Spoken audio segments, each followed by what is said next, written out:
चाहता हूं, ये आम आदमी पार्टी वाले और ये कांग्रेस पार्टी वाले आजकल हमारे बख्शीपंथ के भाइयों के पास और हमारे आदिवासी भाइयों के पास घड़ियाली आंसू बहाते हैं और कहते हैं कि हम जनजाति के लिए ये करेंगे, जनजाति के लिए ये करेंगे।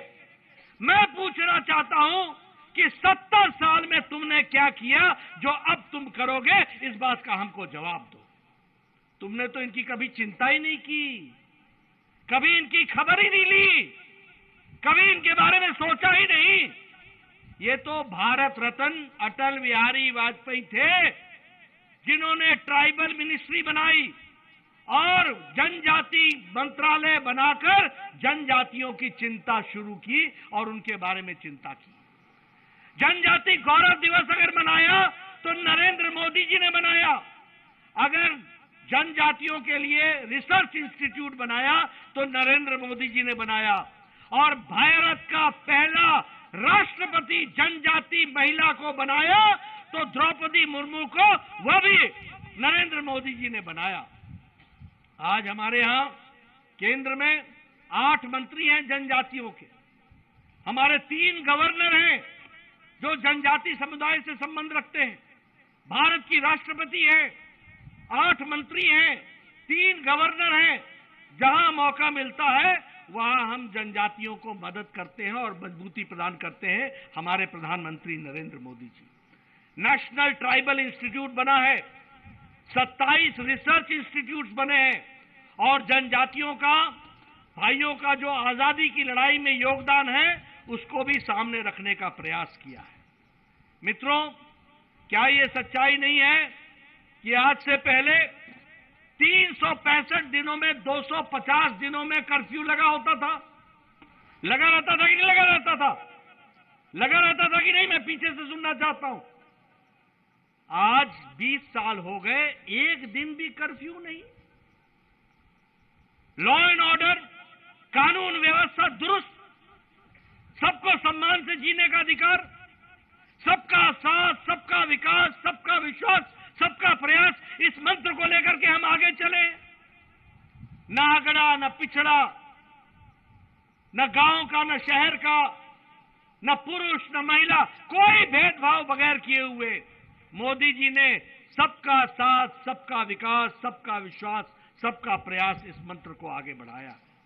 और इसलिए हम ये कह सकते हैं कि आज जो हमारे बंदरगाह कभी स्मगलिंग के लिए जाने जाते थे, जो हमारे बंदरगाह कभी पाकिस्तान से आने वाले असले के लिए जाने जाते थे, जो बंदरगाह ड्रग्स के लिए जाने जाते थे, आज वो बंदरगाह भारत के और गुजरात के विकास के लिए और आर्थिक विकास के लिए अपना योगदान कर रहे हैं। इस तरीके की परिस्थिति आज आकर के खड़ी हुई है। मित्रों, मैं यहां एक बात और आपको कहना चाहता हूं। आज जब मैं गरीब कल्याण अन्न योजना की चर्चा करता हूं तो लगभग 80 करोड़ जनता ऐसी है जिसको गरीब कल्याण अन्न योजना में उनको 2 वक्त की रोटी का इंतजाम मिल रहा है, और गुजरात में 3 करोड़ ऐसे लोग हैं जिनको ये व्यवस्था दी गई है। और इस तरीके से आपको 2 वक्त के भोजन का इंतजाम करके भारत की गरीबी को 1% से नीचे लाने का काम हमारे यशस्वी मुख्यमंत्री, हमारे यशस्वी प्रधानमंत्री श्री नरेंद्र मोदी जी ने किया है। यह हमको ध्यान में रखना चाहिए। मित्रों, ये चुनाव की वेला है। मुझे बताया गया कि कांग्रेस पार्टी ढूंढे नहीं मिलती है। मुझे बताया गया कि आजकल नया नया जोश आम आदमी पार्टी को आया है। मैं एक ही बात करना चाहता हूं आपको, ये ऐसी पार्टियां हैं जो सिर्फ चुनाव में दिखती हैं और चुनाव के बाद ये गायब हो जाती हैं। उसके बाद सेवा करने के लिए मिलते हैं तो सिर्फ बच्चू भाई आपको मिलते हैं। ये भी आपको याद रखना चाहिए। मैं आपको इसलिए ये सारी बातें बता रहा हूं। ये लड़ने गए थे आम आदमी पार्टी वाले उत्तर प्रदेश में, पहले लड़ने गए नरेंद्र मोदी के खिलाफ बनारस में, जमानत जब्त करा के आए और माफी मांगी कि आगे से कान पकड़ा कि कभी नहीं लड़ेंगे। फिर लड़ने गए उत्तर प्रदेश में, 350 सीटों पर चुनाव लड़ा, 350, और 349 सीटों पर जमानत जब्त करा ली इन लोगों ने। ये भी आप ध्यान में रखिएगा। ये गए उत्तराखंड में लड़ने। उत्तराखंड में इन्होंने 70 सीटों में 69 सीटों में चुनाव लड़ा, 69 में, और 65 में जमानत जब्त करा ली, 65 में। फिर ये लड़ने गए गोवा में, 40 सीटें हैं, 40 में 39 सीटें चुनाव, 49 सीटें चुनाव लड़ी, 39 सीटें, और 35 सीटों पर जमानत जब्त करा ली। हिमाचल में लड़ने गए, 67 सीटों पर चुनाव लड़ा है। 8 तारीख को नतीजे देख लेना, 67 की 67 सीटों में इनकी जमानत जब्त होगी, याद रख लेना मेरी बात। और गुजरात में भी ये सरकार बनाने आए थे। अब पता नहीं अपना आकार बचेगा कि नहीं बचेगा, मालूम नहीं। क्या स्थिति बनेगी आपके सामने आ जाएगा। मित्रों, ऐसे लोग जो लोगों को चकमा दे करके, भ्रमित करके, गुमराह करके वोट लेते हैं, इनको घर में बैठाने की जरूरत है। मैंने आपके सामने इतने आंकड़े पढ़ दिए, एक भी आंकड़ा गलत है क्या? एक भी आंकड़ा गलत है? किसानों की चिंता मोदी जी ने की कि नहीं की? हमारे आदिवासी भाइयों की चिंता की कि नहीं की? गुजरात को नंबर 1 बनाया कि नहीं बनाया? सड़कें बनाई कि नहीं बनाई? पानी पहुंचाया कि नहीं पहुंचाया? बिजली पहुंचाई कि नहीं पहुंचाई?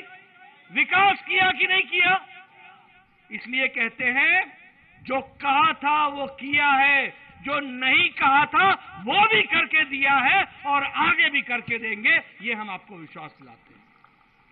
इसलिए मित्रों, आपका ज्यादा समय न लेता हुआ चुनाव की दृष्टि से मैं एक ही बात कहना चाहता हूं कि ये जो फसली बटेरे होते हैं ना, फसली बटेरे, आप तो किसान है ना, आपको तो मालूम है ना फसली बटेरे क्या होते हैं।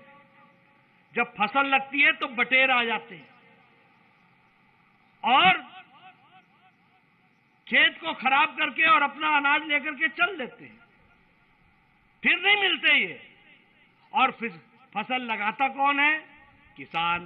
पानी कौन देता है? किसान। आपको विकास कौन कराता है? बीजेपी। हमारे चैनल को लाइक, शेयर और सब्सक्राइब जरूर करें और नई अपडेट्स के लिए बेल आइकन दबाना ना भूलें।